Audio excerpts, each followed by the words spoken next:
उप मुख्यमंत्री के लिए आमंत्रित किए गए बंगले को तेजस्वी यादव ने किया खाली। गायब हो गया बंगले का फर्नीचर और सामान।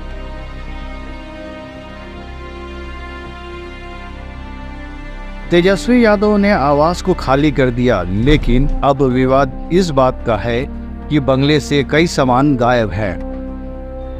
भाजपा मीडिया प्रभारी दानिश पीटोवाल ने आरोप लगाया कि हाइड्रोलिक बेड के साथ साथ एक पंखा के साथ कई सामानों को गायब कर दिया गया है।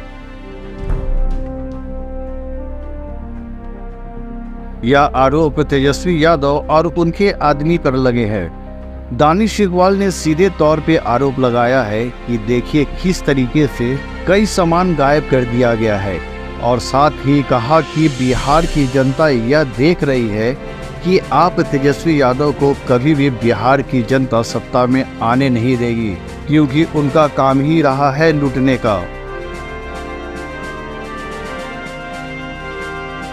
उन्होंने यह भी कहा कि ये मैं नहीं कह रहा, यहाँ के पूरे कर्मचारी ने कहा है कि यहाँ से कई सामान गायब कर दिए गए हैं।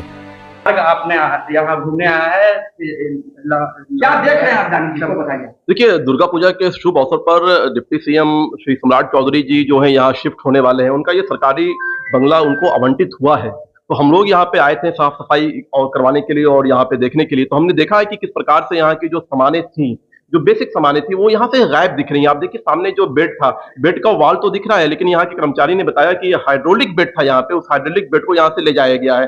रूम के अंदर से सारे लाइट्स को खोल लिए गए हैं, एयर कंडीशन को खोल लिए गए हैं, महंगे जो सोफा सेट थे उन सभी सोफा सेट को यहाँ से ले जाया गया है। बाहर में फाउंटेन था, फाउंटेन के लाइट्स को भी खोल लिया गया है। बैडमिंटन कोर्ट बनाया गया था, बैडमिंटन कोर्ट के कारपेट को उखाड़ के ले जाया गया है। आप सामने देखिएगा कि यहाँ पे एक वॉश बेसिन था, यहाँ के कर्मचारियों ने बताया है, उस वॉश बेसिन को खोल लिया गया है। उसके जो टोटी होते हैं, जो हैंडल्स होते हैं जिससे पानी गिरता है, उस टोटी को भी यहाँ से खोल लिया गया है। तो ये दर्शाता है कि जो इस मकान में पहले रह रहे थे, ये मकान तेजस्वी यादव जी को एज ए उप मुख्यमंत्री आवंटित हुआ था। उसके बाद से वो नेता प्रतिपक्ष थे, तो लगातार इस मकान में रह रहे थे। अभी कुछ दिन पहले उन्होंने ये आवास को खाली किया है और उन्हीं के द्वारा यहाँ के जो बेसिक सामान थे, जो सरकारी आवास के अंदर सरकारी संपत्तियां होती हैं, उस सारी सरकारी संपत्ति को तेजस्वी यादव जी ने यहाँ से ले जाने का काम किया। हम समझ सकते हैं भली भांति जिस प्रकार से तेजस्वी यादव जी की परवरिश हुई है, उनकी जो सोच है, जिस परिवार से आते हैं, जिस राजनीतिक दल से आते हैं, कि जब भी उनको मौका मिलता है वो सरकारी संपत्ति को लूटने में विश्वास रखते हैं। उसी के आधार पर तेजस्वी यादव जी ने आज इस आवास को खाली करने के बाद यहाँ की सरकारी संपत्ति को भी लूटने का काम किया है।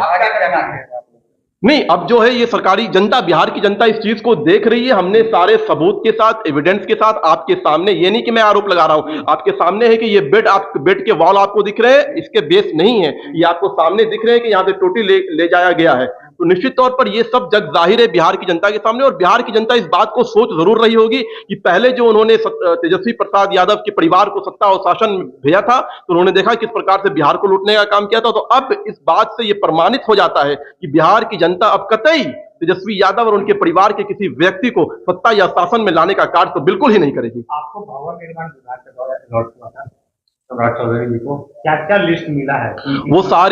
वो जो सारी सूची है, जो सारी लिस्ट है, वो आपको दे दी जाएगी भवन निर्माण के माध्यम से। आप मीडिया को बता दी जाएगी कि कौन सी चीज इनको दी गई है और कौन सी चीज जो है उसकी सूची बनी हुई है। लेकिन जब हम यहाँ पे आए हैं तो यहाँ के जो कर्मचारी हैं, जो यहाँ के जो लोग हैं, उन्होंने बताया है किस प्रकार से इस चीजों को, और साक्ष्य है वो साफ दिख रहा है कि यहाँ के सामानों को उखाड़ करके यहाँ से ले जाने का काम किया गया है।